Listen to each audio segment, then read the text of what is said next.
Yo, it's the goodest bad boy, Idafer here, ready to recap you with these dulcet tones. After all the silliness of the last few weeks, we're finally back to normal working at the Parchment Company, you know, the place we work, because gods forbid our side hustle isn't enough for us. However, Flynn's new dragon bebe Welby was causing mischief, so we decided to go see a Professor Peridot because the admin asked us to. And she's hot, so I'll do what she says. But to get to this dude, we gotta go through a place called Titan's Slumber. And that would be fine, except the amulets went a bit haywire, showing us spooky visions, like they're scared of the place. But we're on our way, and as is tradition in our party, we stopped to help these guys defeat a beast who's been robbing peeps, until they decided they want to kill us. Which wouldn't be an issue, but my stupid amulet stopped working.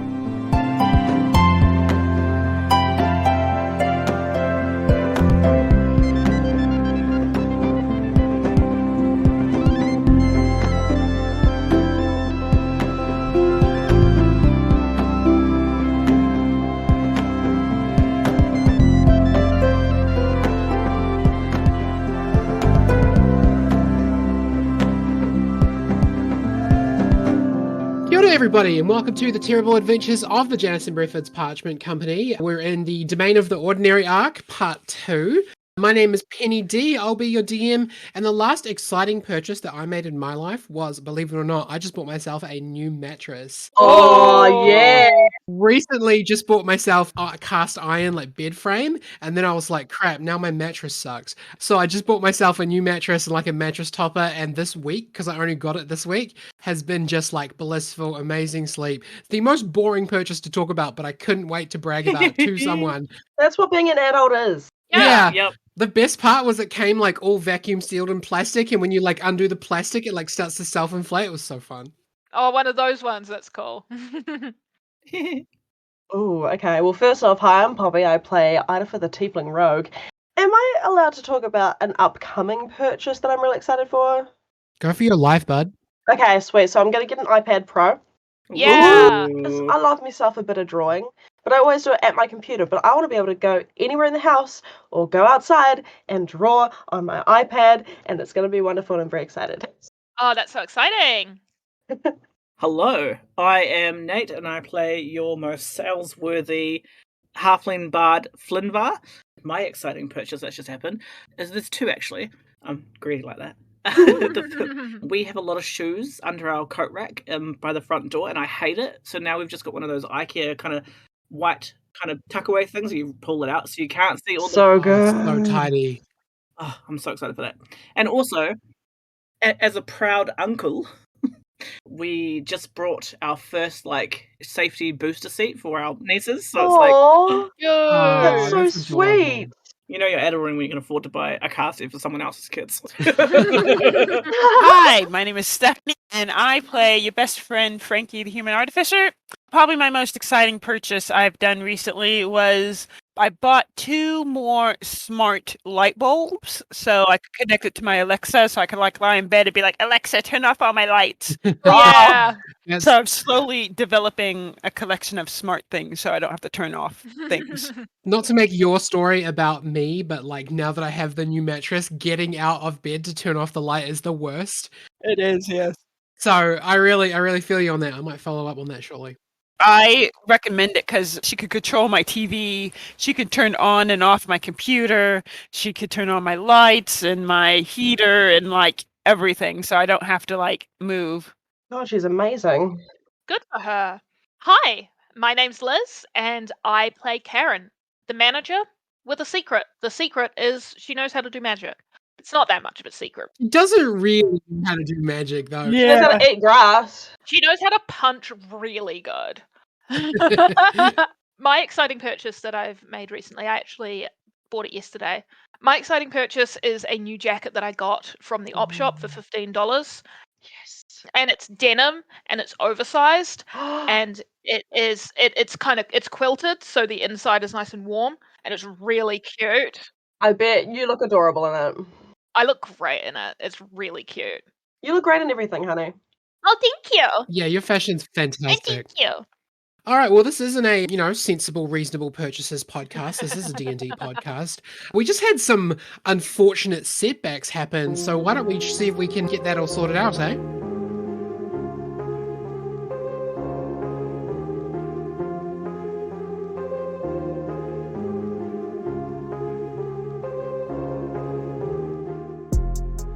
So you guys are in a cave filled with, boxes of valuables and stolen goods. You came up here with some, fellow adventurers who asked for your help, who, once they got you in here, decided to turn on you and, in fact, rob you guys and steal your crap. They're all pointing weapons at you, and Idafer decided to, be the hero and get ready to fight, but his dagger's not coming out. What do you do? Blush real hard. Oh. Just wondering, can I do a little, perception check just to see if there's any weapons amongst all this, horde? Roll me a perception check. That is terrible. That is a 10. You don't see anything. Can Flynn just quickly try and communicate with Welby to see if I can still telepathically talk to him? Yeah, sure. What's going on? Are you okay? He sends you a little emoji with the Z's on it, because he's sleeping. Aww. Karen turns to everybody else and says really sarcastically, "Oh no, bandits! Whoever could have thought it would be bandits instead of a beast?"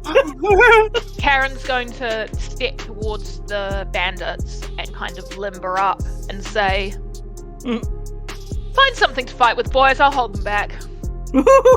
At the back of the group, you can see Sneeze, who's the shifty half-elf, rummaging around in some bags, and he looks over and he's like, "Hey, Eisen, my Electrum's not here. I can't find it." And Eisen turns around and he's like, "It's fine, just use the wand we stole." And so he pulls a little wand out of his sleeve, and it's blue, and it kind of looks like a bolt of lightning. I'm stealing it. What? He's at the back, pointing it at you guys. So it is crunch time. Either you guys are rolling initiative, or you can turn and you can run further into the cave if you want to. I'm Rolling initiative. Cool, let's roll for initiative. I'm ready to murder. Defend myself. You'll be fine, I'll look after you. Okay, I got a 13. Frankie also got a 13. Frankie and Idafer both got 13. Who wants to go first? You can go if you want, Frankie. Oh, okay. So Eisen got a nat 20. Did anybody else get a 20? Yes, me. 24. Okay, 24 total. Let me just see what Eisen's stats are. So he got 23. So you're first, Flynn. Ooh, pressure. And I'll just let you guys know, Idafer has not communicated to you, by the way, I can't get my weapon out, so... Oh, they didn't notice it? Well, they noticed it, but you didn't tell them what happened. You didn't be like, "Hey, I'm having trouble." You just... Oh, okay. So they just have to work on what their perception of that moment was. And then I got a 6, an 8, and a 3. So I'll probably be last. Anyone get 15 to 20? No, but Karen got a 14. Cool. Okay, we're ready to go. Flynn, top of the round, you're up. He's going to look around a little bit panicked, and then he's going to be like, "Thankfully, I rummaged through that man," and I'm going to turn and throw some weapons down at the boy's feet. Which weapon are you keeping for yourself? I'm going to keep a dagger, and I'm going to throw a dagger at Frankie's feet, and the bow and arrow to Ida's at his feet. Thank you. You're keeping one of the daggers and the scimitar for yourself? Yeah. So that's your action. Do you have any bonus actions that you want to use? So I'm going to leave Welby in my hat, but I'm just going to wake him up and get him ready and be like, "It's go time, don't nap." And shake my head a little bit. And also to turn invisible. He will use his action to turn invisible. Yeah. Cool. Next up is Eisen. He's going to do a multi-attack, so he's going to run up to the closest person, who is Karen. He's going to make 3 melee attacks, 2 with his scimitar and 1 with his dagger. He has the Crusher feat, so he's got +1 to his strength. Yeah, my AC is 13, so just assume that you're going to hit unless you roll really bad. Okay. First one's 21 with the scimitar. Yep. That hits. Second one is 15 with the scimitar. Mm-hmm. Third one is 11 with the dagger. 11 doesn't hit. So it's going to be 2d6 plus 6 slashing damage with the scimitar. 16 damage from Eisen as he comes up and slashes you with his sword. Oh, sorry, take 2 more damage. For what? He's got the Crusher feat, so he's got an extra +1 to his strength. Oh, right. Well, that's fair. I'm going to try and bonus action rage. Cool. So you do the normal thing. You like ask your amulet to lend you power, and you like flex your muscles, and nothing happens. She yells at the away team, "Electrum's out!" as she punches Eisen square in the stomach. I assume you're using Ring of the Ram for this. Yeah. Go ahead and roll me an attack roll. 13 plus 5, 18 to hit. 18 does hit. Yeah. Yes! Okay, fantastic. That is 18 damage, and he gets pushed back 18 feet. Usually when you do this, people go like flying back and they're completely off their feet. He kind of keeps his feet planted on the ground and just like slides back on his feet all the way. He does like slam into the door to the room. Frankie, you're up. Frankie heard Karen, but is still going to attempt to cast a spell because he hasn't seen anyone try and actually cast spells. Frankie is going to reach for an electrum out of his pocket. Frankie is going to attempt to cast Acid Arrow. Okay, what level of spell is this? That is a 2nd level spell. Yeah, so is there a verbal component to this? Yes, there is. You do all the things that you should do cast a spell, right? And you draw your hand back, like you would normally do when you practice this. And, like, again, it feels like something's, like, being blocked. Like, imagine you're, like, pulling a tissue out of a tissue box, but there's something holding onto it on the bottom that you can't see. This has never happened to me before. Karen's bonus action did go off, so your action has been consumed, but you can use a bonus action if you would like. I want to check out Hans and be like, Hans, go! And just like literally throw him. Like a Pokemon. Yes, like a Pokemon. Hans, poison dart attack, go! And Hans is going to turn around to expose his buttocks to attempt to shoot his little poison dart. Eisen. Get him. Roll me an attack roll with Hans' stats. No! That's a natural 1. Roll me a d20, like a fumble roll. Yep. That's a 9.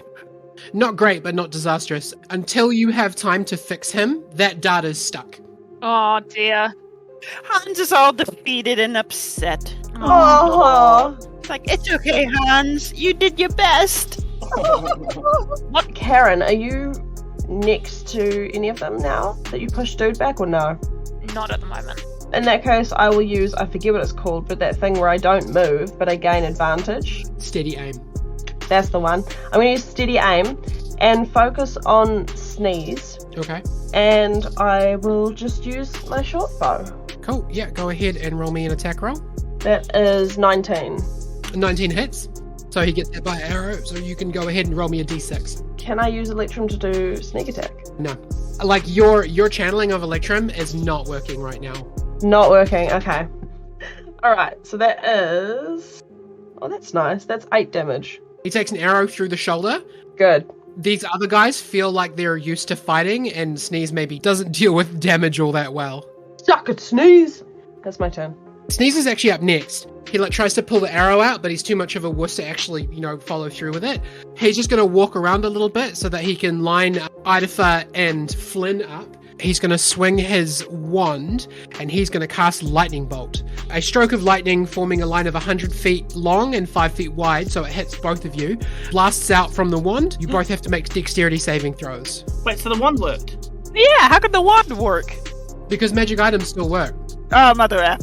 Basically, the wand works for the same reason that the Ring of the Ram still works. That makes sense. Yeah, that makes sense. Okay. Well, I got 14. That is a fail. I believe you have a rogue ability, so just check that. Flynn, what did you get? 19. That's a pass, so you take half damage. Oh, yeah, I can use a reaction to take half damage, so... Cool, okay, so you both take half damage. I'm rolling 8d6. Oh my god. So that's 27 damage from the lightning bolt. You can both halve that down to 13 lightning damage. Shoots this surprisingly powerful blast of lightning, and it zaps both of you. Thanks to the arrow in his shoulder, maybe not as bad as it could have been had he, shot it right through the middle of you. Next up is Jackaroo, the half-orc. He's going to run up to Frankie. He's going to do a great axe attack. He also has a big axe. Does 13 hit you? No, it doesn't! My armor class is fucking 14! Woo! He runs up to you within melee range, tries to slash at you with his big axe, and you do manage to dodge the hit. Who's going to sit back and try and attack you with a light crossbow. This one is going to come at Idafer. Does a 12 hit you? No! So you do manage to dodge out of the way of this crossbow. That's back up to the top of the round, back to Flynn. Oh, cool. Blinn taking this all in. Oh, who's the closest person to me? The half-orc's probably closest to you, because he just ran up to Frankie. Flynn's going to attack with Dex. 12? No, unfortunately, that is just one short, so his AC is 13. Damn. He's probably 10 feet away from you. As a bonus action, Welby will come out of my hat, and I want him to fly towards Sneeze with the blue wand, and I want him to bite his wrist and try and grasp the wand while he's invisible. A bite attack. You want him to try and steal the wand. Yeah. So roll me I would say a sleight of hand with Welby's stat block. He doesn't have proficiency with sleight of hand, so it's just a +2 for dexterity. 10. I'm just going to roll my own dice to see basically if I can beat that just on a flat d20. Depends on whether or not you can steal the wand. That's a natural 1. Oh! Welby does manage to steal the wand away from Sneeze. He's also right there and can't move anymore. Tiny invisible claw rests gently on Sneeze's hand, and Sneeze goes, "Ah!" and drops the wand, and Welby just snatches it up. Also, once he's done that move to steal the wand, he's no longer invisible. That's also pretty scary. A dragon has just appeared right in front of you. Next up is Eisen, who sees that. He's like, what the hell is that? He's going to run up and try and grab Welby, because he's like, this is the most valuable thing I've ever seen. So he's going to run up and he's going to try and grapple Welby. So he's got... I'm going to kill him. Can you roll me an acrobatics check with Welby's stat block? I'm going to roll a grapple check. Ooh, no, 22. Let's see. His strength is +4, and I rolled a 19 on dice. So he rolled a 23. Oh, no. So he does manage to jump up and, like, grab Welby in both hands. And he's like, this is the most valuable thing we've ever seen. How far away is Eisen from Karen? 10 feet. I'm going to roll to attack, and then I'm going to roll to attack again. Who are you attacking? Eisen! The one who's grabbing the baby. You don't just grab babies. Stop grabbing babies. She says, not so fast, mister. And she closes the 10-foot gap very quickly and goes for 2 punches, 1 in the stomach, and then she wants to do an uppercut to the jaw. Okay. So the first roll is a 17 plus 8 to hit, and the second one is a 9 plus 8 to hit. Both hit. Okay, fantastic. And that is 12 damage, please. Oh, actually, he's got... Okay, so his AC is 15, and he has an ability called Parry, where he can add 2 to his AC against a melee attack that would hit him. So he can actually increase his AC to 17 versus that second hit. So the first hit hits, second one doesn't. Okay, so she socks him 1 in the stomach for 6 damage. And then as her left hand comes up to punch him in the jaw, he manages to parry it away with his hands. So you did 6 damage to him? 6 damage. My aim is to get him to drop Welby. Yeah, fair enough. It'll be Welby's turn, where he'll have to break the grapple, or where Flynn will have to command him to do something to break the grapple, so we'll see how that goes. But here's the important part. I have Sentinel, and now I'm right next to him. That's good call. Frankie, you're up. I wanted to use my action to disengage so that I could move out of, like, hitty-punchy range to do a little bit of a thinky on why our amulets aren't working instead of fighting, because Frankie would prefer to do that. So you can either roll me an Arcana check or an Insight check. And yeah, that's fine. The disengage and the move back is no problem. Frankie's going to be like, hold that thought, please, before you hit me again, and move back, and he's going to... I'm going to roll Arcana. 16 plus 8. Yeah, that's fine. You kind of remember what happened on your way here. You remember twice that your amulets tried to communicate fear to you when you determined where you wanted to go. This is probably some kind of like stubbornness, or punishment's probably the wrong word, but they're not being cooperative because you didn't follow the prompts that they were trying to send you. Yeah, okay. So Frankie will be like mumbling to his amulet while he's like doing equations in the dirt on the ground, and he's like, oh, come on, it's fine. If we do it this way, that'll be fine. Like, so you just see him just like mumbling to himself and he's writing the equations on the ground. Also, because you backed right up to the back of the room where the other entrance to the cave is, you can kind of hear an echoey noise that sounds a bit like a rumbling or a snoring of some kind. Oh. Coming from behind you further down the cave. Idafer. Am I within range of anyone, so if I moved back, they'd hit me with an opportunity attack? No, but Jacques Roux, the half-orc, is pretty close. So I like a moonwalk back a bit, and then I walk back forward. I'm just like, attack me, bitch. Like, Sure, yeah, Jacques Roux is going to take the bait. He's going to use his reaction to take a swing at you with his great axe. 13 plus 4, 17 hit you. mm-hmm. So that's going to be 11 damage on you. Oh, okay, that's okay. I just kind of like grab my gut or whatever wherever he hits me.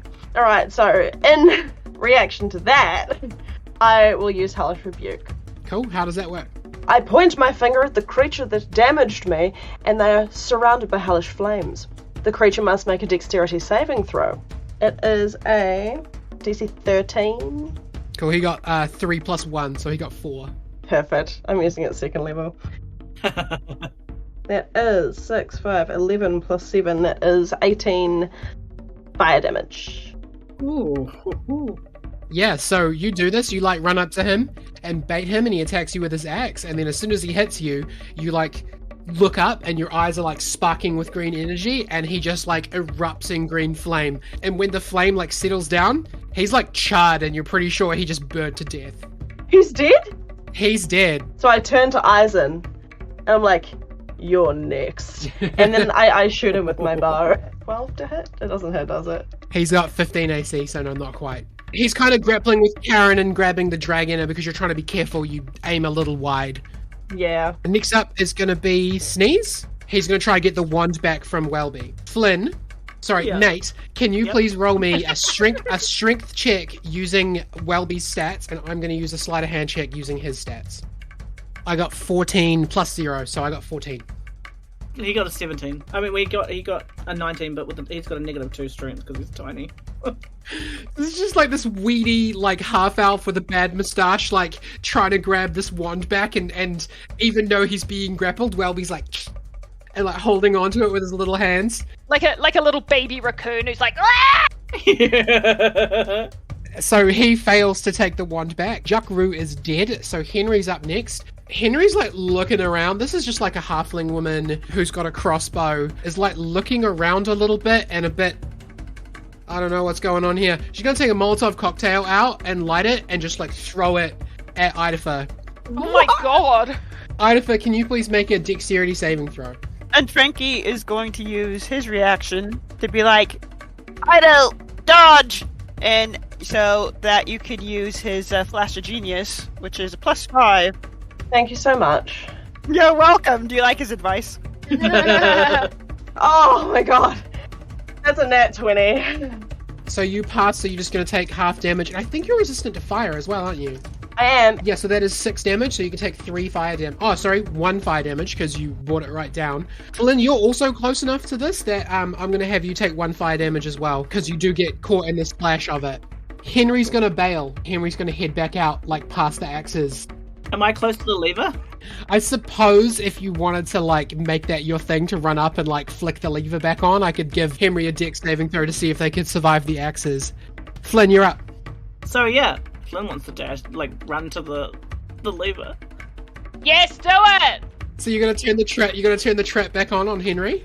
Yep. Yeah! Cool, I guess I'll have Henry roll a dexterity saving throw. He's ruthless. I'm gonna give them disadvantage considering that they are running, not knowing that the axes are a possibility. Both rolled pretty well. I'm gonna give them 3 dex saving throws because there's multiple axes. Second one fails. Third one passes. So they do manage to get to the other side. Like, you only hit them with, like, the last axe and they manage to keep running. Flynn's still pretty chuffed. Lynn uses his bonus to tell Welby what to do. What are you telling Welby what to do? So I'm like, oh, my friend! And then he's like, ooh, thinking about the mishaps during the 7 weeks. He's like, use that breath thing. So on Welby's turn, he's going to use his Euphoria breath, which means that Eisen's going to make a saving throw. So it has to be a DC 11 Wisdom saving throw. Oh, not great. He got a 6 on dice. Let's see what his Wisdom is. His Wisdom's +0, so he fails. For the next minute, he's now basically like drunk. He's confused. He can't take reactions, and he has to roll a d6 at the start of each of his turns to determine his behavior. And he's next. Flynn, you can go ahead and roll a d6 and tell me what you get. Ooh, okay. Ooh, a 4. The target takes no action or bonus action and uses all of its movement to move in a random direction. I've got a directional dice here, so if you get north or northeast, he's gonna run into the axes. Amazing. And if he doesn't, he's going to run into Karen's fist. And I'm gonna go ahead and say that no matter what, he does let go of Welby. He's very confused. He got southwest, so he's not going to run into the axis. He's going to try and run like southwest, which is kind of towards where Frankie is. That's very nice that he's going to try, but I'm going to use my reaction and because I'm a sentinel, he stops. Okay. I mean, most people do when you punch them in the dick. That's a 10 plus 8 and 18 to hit. Yeah, that hits. So that's another 6 damage on him.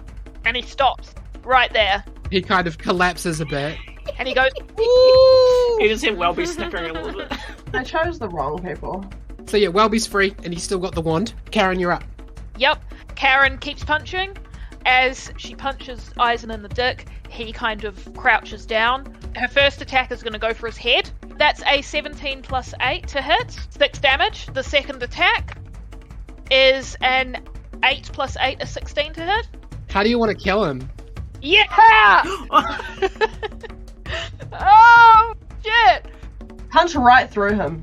Yeah, punch right through him in the solar plexus. No, you know what? She punched him in the throat. Oh, yeah. Okay. Yeah, and he, like, dies pretty quickly from having his throat crushed. He's dead. The only remaining person left in the room is Sneeze. I guess that was the fate of Eisen. Oh! Everyone go make sure you listen to Fate of Eisen. One of our... Liz, you nerd. Frankie, you're up. The only person left alive in the room is Sneeze. Frankie sees that Sneeze is the only one alive, and he's like, everyone's got this. And he just sort of scuttles back, like, towards where the sleepy, snory sounds are coming from, but in a stealthy sort of way, because he's like, I'm going to investigate this noise. I've got a feeling I know. You can move your full 30 feet down the tunnel, and you can see that there's, like, a gap with a rope. Like, there's basically, like, you've got to swing on a rope to get over a gap. And then on the other side, there's some kind of, like, open cave space, but you can't see what's in it yet.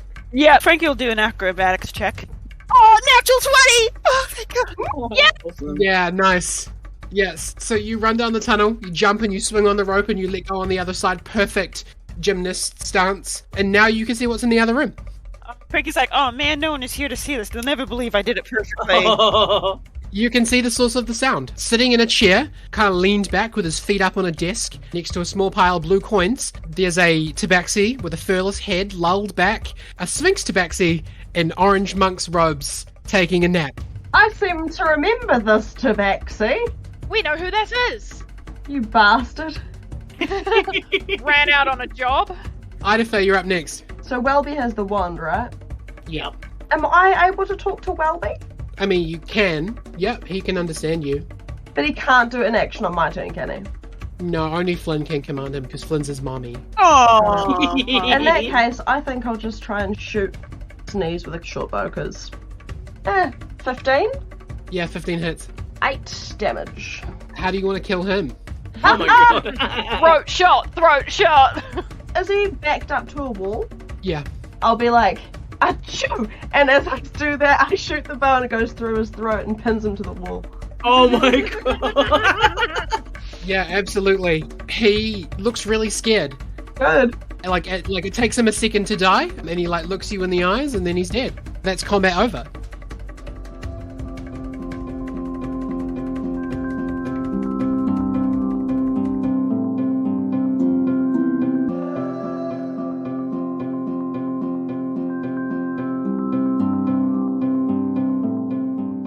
Kia ora, Penny here. Time for a little break, and I hope you're having a great day.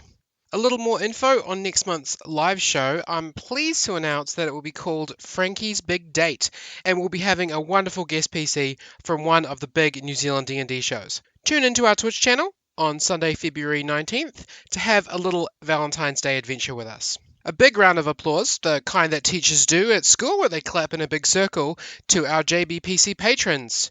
James Courtwright, Sam Sarah at Gamers ADHD. Fun facts with waffles. Did you know that the kiwi lays the largest egg in ratio to its body of any bird? Claire McDonald, Jules Bergesser, Violet, Shobna Lee, Alex Moore, Lyndon Hood, Jesse Wesson, Disturbed One NZ, and Andrew Evans. Thank you all for your support. We're really looking forward to a huge 2023 together for the show.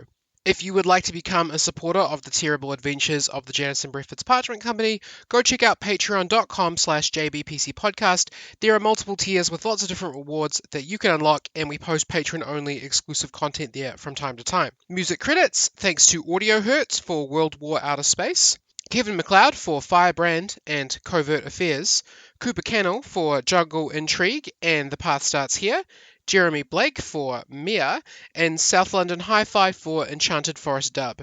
As always, our social media pages are facebook.com/Janice and Breford's podcast and at JBPC Podcast on Twitter.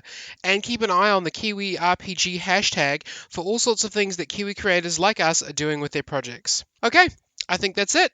Next episode, Domain of the Ordinary Part 3, will be out on February 5th. Until then, that's all from me. Back to the show.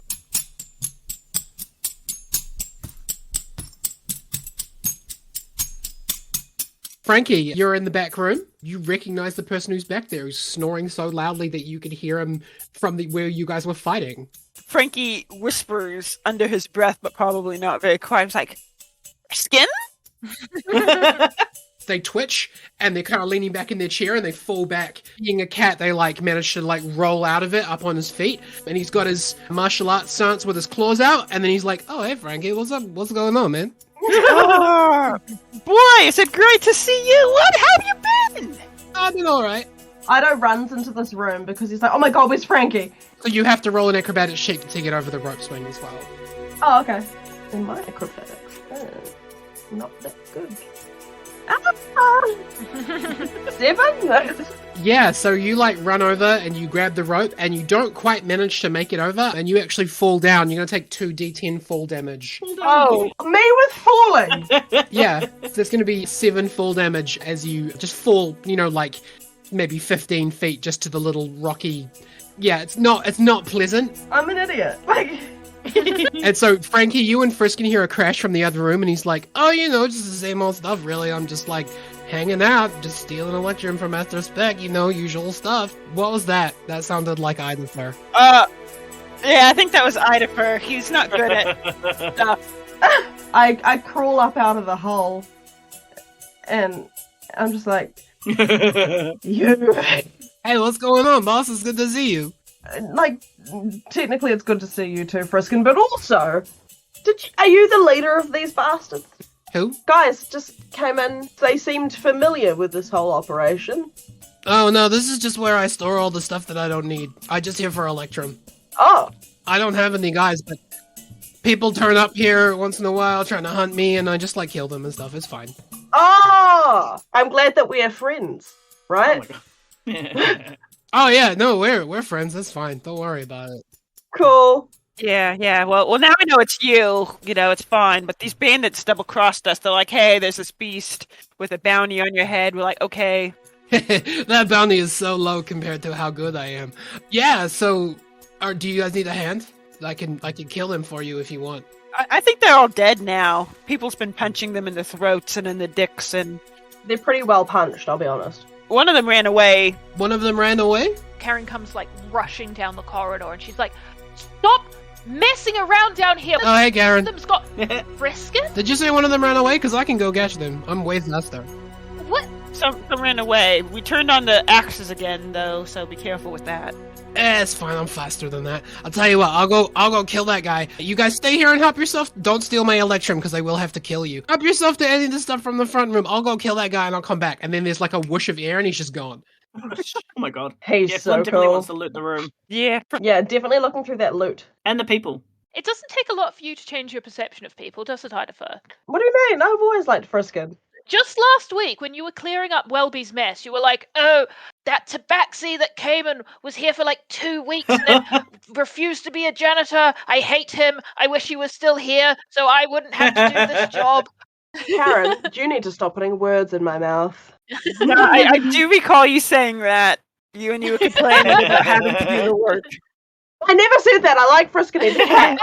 I mean, he is a tabaxi. So just checking, are you guys going to go through the first room of loot? Yes. Absolutely, Yeah. we Are are. you going to try and steal Friskim's pile of Electrum? No. No. Just wanted to be clear. Then we've got some rolling to do. Can I please have Poppy, Liz, and Nate roll me D100s, please? And Steph, can you please roll me 2 D10? Karen, that is a 92. Wow, nice. I also got a 92. Really? Oh shit. What the hell? Yeah, no, seriously. What is the chance? Well, Ido got a 63, so... Add those together. 92 plus 92 is 184, and then plus 63. Yeah. Would be 247. That's how much gold you find. Yay! Let's divide that by 4. Yep. So you can do that. Steph, what'd you get for 2d10? I got a 9 and an 8, so 17. Yeah. So you find 17 days worth of rations. Oh, sick. Nate, go ahead and roll me a d6. A 5. You find 5 sets of tools, and let's find out what they are. Ooh, Ooh. tools. Each of you can roll me a d20. I've got a list of sets of tools here. Karen rolled a 9. Oh, so did Ido.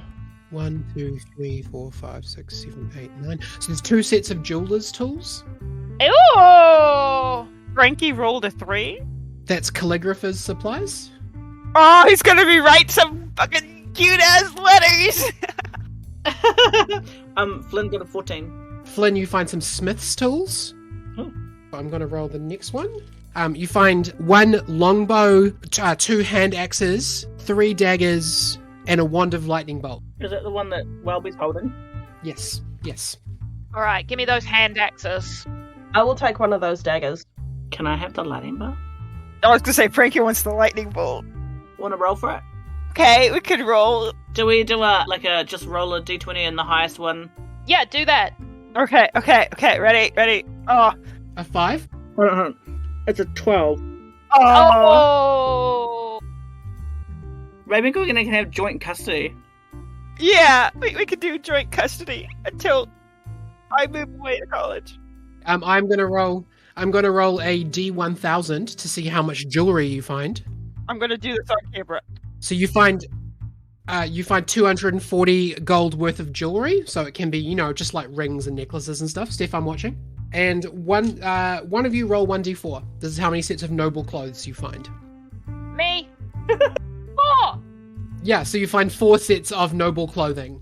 We each get one then, right? Yeah, absolutely. 1 set of noble clothing. Wow, they fit perfectly. I'm going to hold up a really nice necklace that looks sort of similar to my amulet, and I'll pull my amulet out and I'll be like, see, look, you're just like this now, useless. Oh, I'll put it back in. There's no clear response, but we, as listeners to the show, just got a little bit sad about that. Oh. And I would just be like to Ido, it's because they're scared. If you even understood what they had to go through, you would understand. You'd be scared too. Yeah, but I don't understand, so I'm just angry. Okay, boys, okay. This is a little bit of a silly one. Because dwarves have double proficiency bonus to history checks concerning stonework, would you consider jewellery to be stonework? Yeah, maybe. I want to go through the jewellery and see if it is anything that I might recognise. I'll tell you right now, nothing big or significant. Just like, random, bits of necklaces and jewelry and stuff. Nothing. Okay, cool. So we should be safe to wear these without someone being like, "That's great grandmother's sapphire ring." Oh my god, yeah. Yeah, you'd probably be all right. Like, if I'm feeling particularly vindictive, then yeah, I might do that. But like, nothing here would be like a named piece of jewelry. It's all just like, random crap. Is there friendship bracelets? Like one heart, like it's like a heart and one says best, the other one says friends. Definitely. Frankie, would like to give one of those to Ida. Ida is like, Just got friend zoned. No. yeah, exactly. He's like super happy, but he's also like, oh, friends. I'm gonna say that they're ankle bracelets. Go Brody! Oh, Hello, the 90s. It's like, so you guys, search through everything, split stuff up, and then there's like a small gust of wind, and then Friskin's back, and he's like, hey, so I'm all done. That lady's super dead. Nicely done, Friskin. Yeah, it's fine. People don't really, you stab them a bunch of times with your fingers, and then after that, they sort of just bleed out. It's great. oh. So what are you guys doing? We're just wondering, is there a way through this area up to Tarago Nook? Because that's where we're really headed. I mean, I haven't been up there for a super long time, but if you went, to Titan Slumber and just through the other side, and then you just climb the mountain, you guys are pretty capable. I'm sure it'll be fine. Oh, okay, so you can, okay, easy. Alright. Do you want to come with us? I would, but, Titan Slumber got super commercial lately, and it's kind of lame now. Well, thanks for your help, Friskin. Personally, I would suggest lying low for a little while, because bandits are starting to use your hideout as a trap. So maybe stick to bandits for a little while, because otherwise they might try and steal your shtick. You know what I mean? Look, I'm only here for the Electrum. I don't care about the rest of it. I just sort of grab everything, go through, find the Electrum. I'm just here for Master Spec. I don't have, like, a mission right now, so I'm just sort of doing whatever I feel like. Oh, so Master Spec is not in contact with you at the moment? Not right now. He could message me whenever he feels like. He knows how to do sending, so I just sort of, like, Sure. Goof around and make myself useful. Do you know where he is at the moment? We haven't seen him in quite a while. Not particularly. He's traveling around. He's always, like, kind of working on his plans and stuff. Spends a bit of time in Ymir City. I don't know where he is right now. He'll let me know when he wants me to know. Oh, okay. It was nice to see you again, Friskin. We might have to pop by again at some point. Hey, Poet tells me that he had a drink with you recently. How are you doing? Ah, good. I'm definitely doing good. Cool. Poet seems to be doing well too. He's always doing great. He's a good guy. Yeah, he's a lovely guy. Anyway, I'm going back to sleep. You guys have fun talking to hippies, and I'll see you later. Bye, Bye, Kristen. Friskin. Have a lovely cat nap. You leave Friskin behind in his cave, up to his usual mischief. And we're going to jump forward in time a little bit.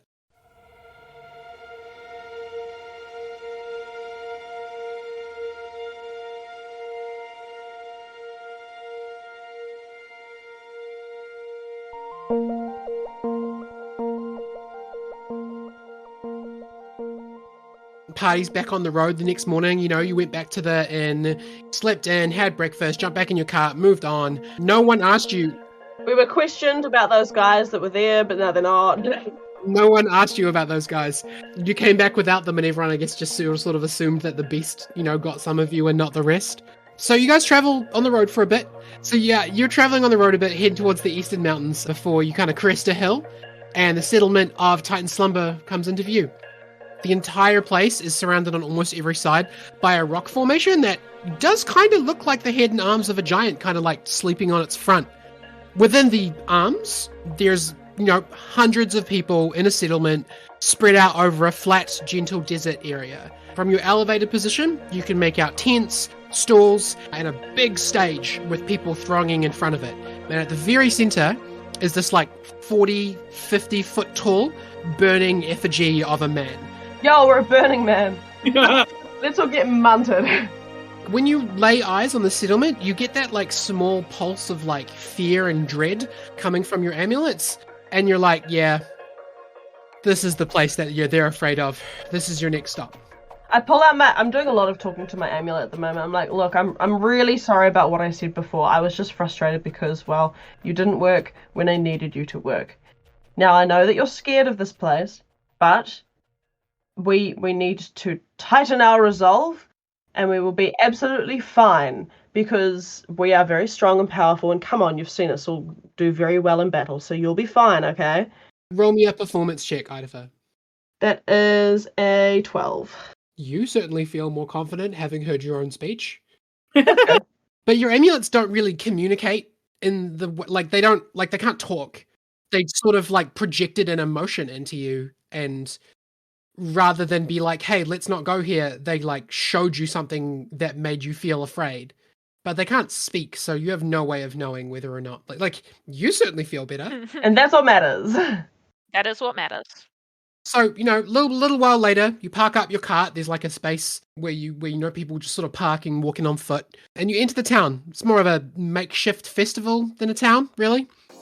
There's a lot of people with untraditional clothing or painted bodies sitting around, smoking pipes, laughing, playing games. Very few people are doing like anything resembling work aside from, people that are selling stuff inside of stalls. There are some Ymir guards here, but they're only stationed around the very edges, and they don't seem that interested in like getting involved. You walk in and every side there's like people, selling t-shirts and, jewelry and handmade, beads and things. Hooray. All kinds of things. It's like a big rave party, yeah. It's like during the day at the moment, but like you get the feeling that this is kind of what it's always like, whether it's daytime or nighttime or anything. Like it's yeah, you're right, Poppy. It's just Burning Man. It's just a big like. Is there like an entrance behind the stage? So you head towards the stage, and like as you're heading up there's like a big throng of people. There's stairs on both sides, and actually like behind the stage, the way that it's set up is if you're looking at the stage, you're looking like up at the people, and then behind them is the effigy. So it's quite a cool like sort of system. And what you see as you're walking towards it, takes you a little while to get there, is there's an MC up on the stage. He's a little gnome man in a black suit, and he's like, announcing the acts. And, as you get closer, you can see people playing music. The next people that are up on the stage are fire dancers. There's a third person who the MC is like, he's going to show us his godly handshakes. And what you pick up from this is it's not like performers as much as like anyone can sort of get up there and kind of announce what their talent is. Okay. And then just kind of do it. Just definitely set up by a gnome. Karen's kind of looking around with her hands on her hips. That's a bit racist, Karen. No, they love this gnomes, yeah. Gnomes. What, all gnomes are like this? What? You think Our boss is a gnome, Karen. Yes, you think Janison Breffords Jr. wouldn't have the time of his life out here, honestly. No, you're right. He would love it. He'd have so many beads. He'd love it. Love it. Oh! Souvenirs! Oh! Yes! Oh my god! Souvenirs! Yes! Holy shit, alright, yeah. Let's split up and get some merch for the boss. Yeah, you do. What are you gonna... Also something for Murphy and my sisters. Aw. I was wondering, are there any, probably very rare, but I want to get a really cute collar for my cat. Cat collar? I mean, okay, so you find like kinky people collars, and I'm sure you could just shorten it. Like you could just make it smaller for your cat if you wanted to. And I feel like Ido wouldn't realise, he'd be like, oh, this is such a cute collar, can I just grab this, please? And they're like, you're a bit young for this, aren't you? And he's like, it's for my cat. And they're like, okay. Yeah. What do you mean I'm too young for it? It's for my cat, obviously. This is really big for a cat, but I'm sure I can shorten it. And they're like, okay. Yeah. They just want the sale. Frankie wants to find something like cheesy, like, I got my shirt stolen at... I got my shirt stolen at Tyson's Slumber, and all I got was the stupid shirt. So, I don't know, something like silly for like Murphy. Yeah, you find a shirt with like a funny slogan. It says, I tried to have my talents recognized at Titan Slumber, and all I got was this lousy t-shirt. Nice. Flynn wants to look for some handmade, like, comfy felt or woolen slippers. Yeah, absolutely. There'd be like tons of that kind of stuff out here. You could buy like a really nice pair of like comfy slippers for like $1 gold easily. Hell yeah. Karen, what are you getting for Janison? Karen is going to get him I'm assuming they sell clothing here, like not just like t-shirts, but like clothing. And in the spirit of hippie couture, I would like to buy him a obscenely coloured linen suit. Yeah. Oh my god, yes. Yeah, perfect. And you find one that's like, gnome sized, and their fashion's pretty out there already, but like you find one that's extreme even for a gnome. Oh my god. it's like a juicy couture sweatshirt, but it has Titan slumber across the ass. You go shopping, and you can see kind of what people's reputations, like people's opinions about this place. Like, it's definitely full of hippies. And like what Friskin said, like, it's gotten really commercial lately. Like, there's a lot of people here who are like, trying to like use the stage to get famous, or B, just like selling, crappy merch that like, is not worth what they're selling it for. Like the because- t-shirt. Yeah, but because it's here, it's got like a little bit more like oomph to it. And after, an hour or so of walking around and kind of enjoying the sort of like sights and smells and sounds of Titan Slumber, you get back together near the stage. And you're kind of just like hanging out, watching, and like there's all kinds of people up here. There's people who are like traditionally entertaining, like people who are storytelling. There's a guy with a puppet show, but there's also people that are like, hey, I can grow the best beard. And then he stands there for 5 minutes while everyone like, just still kind of supports him, like while he's like, watch my beard grow. There's like all kinds of stuff. Like, And Karen's like, wait a minute. Nice beard. literally anyone can get up on the stage and claim what they think they do best and, submit that for the audience. And you're kind of standing around and you start to hear like a high-pitched sort of sound. And it takes you a minute to realize it's actually coming from your amulets. Oh. Oh. It's like a chime. And then you hear 3 bongs. You hear like bong, bong, bong, ka-cha. And like everyone is looking around. Like this isn't just you guys who are freaked out by this. Like everyone in the crowd's like, what the hell was that? Like, what is going on?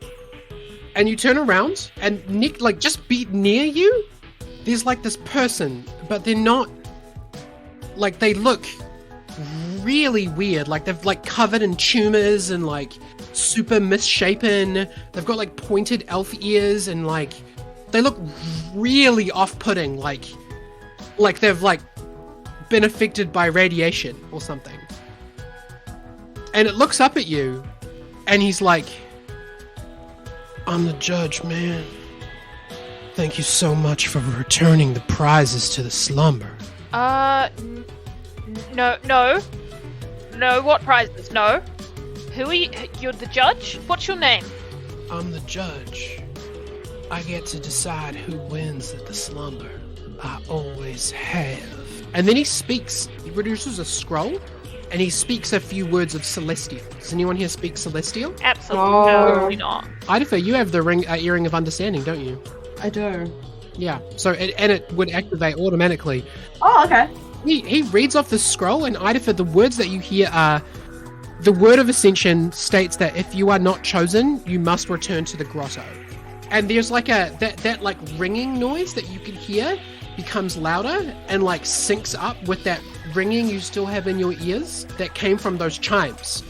And then there's like a flash of light, and suddenly all of your amulets are gone. Oh my gosh, what have we done, guys? And the tumor guy looks up at you and he says in common, the seeds have gone to the grotto. Here in the slumber, their true masters will prove themselves and rightfully earn them. Ugh. Thank you for your sacrifice.